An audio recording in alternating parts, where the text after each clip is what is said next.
Welcome to the Daily Plunge. We are in the Gospel of Matthew, chapter 16, verses 21 through 28. Now, after Jesus has been revealed as the Son of God, right, by Peter's confession, he then tells all his disciples, don't tell anyone. And because they can't really understand this, so now he's teaching them what it means for him to be the Messiah, the promised Messiah and the Son of God.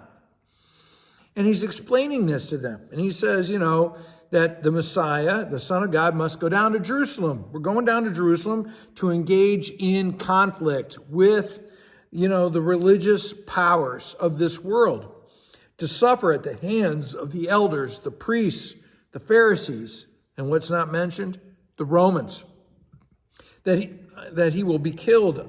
And on the third day, which reminds us of his prophecy of Jonah, is that he'll be raised to life. And Peter, Mr. Confession of Faith, right? Mr. Rock takes him aside and says, never, not my Messiah. This is not my will for the Messiah. And Jesus tells him, get behind me, Satan.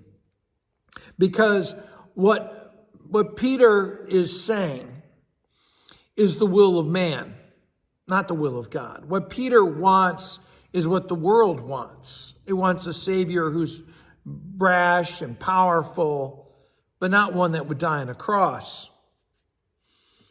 And Jesus says to him, you are a stumbling block because you have your mind set on the way the world thinks about God and about salvation. And you're not obedient.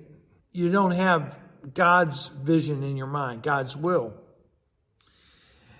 And you think about how crushing it must have been to have Jesus scold Peter, right? And especially after he just confessed, I believe in you, I have faith. Well, Jesus does that to each one of us. We say, I believe in you, Jesus, and I have faith. But then something happens in our lives where we are crushed by the word that comes from Jesus, because our minds are not set on the will of God or on the kingdom of Jesus Christ, but on the priorities of this world. And then Jesus teaches them. And he says, to be a disciple, you must deny yourself. You must deny your worldly aspirations to make yourself perfect. And you must take up the cross. And we refuse to take up Christ's cross. It's the last thing we want to do. Even as baptized believers, we don't want the cross. Why? Because the cross, it hurts. It's the cross. And he says, for whoever wants to save their life will lose it, but whoever loses their life for my sake will find it. And if we lose our life in this world, if we look instead to the world that God has for us, we will find real life. There is no growth in faith that does not go through the cross. There is no growth in faith that does not lead us into a conflict with the values of this world if we're going to live in the promises of God's kingdom over against the world. And, again, he says, what good is it if you gain the whole world? Because the whole world is perishing, right? It's going to go away, but yet you forfeit your eternal soul.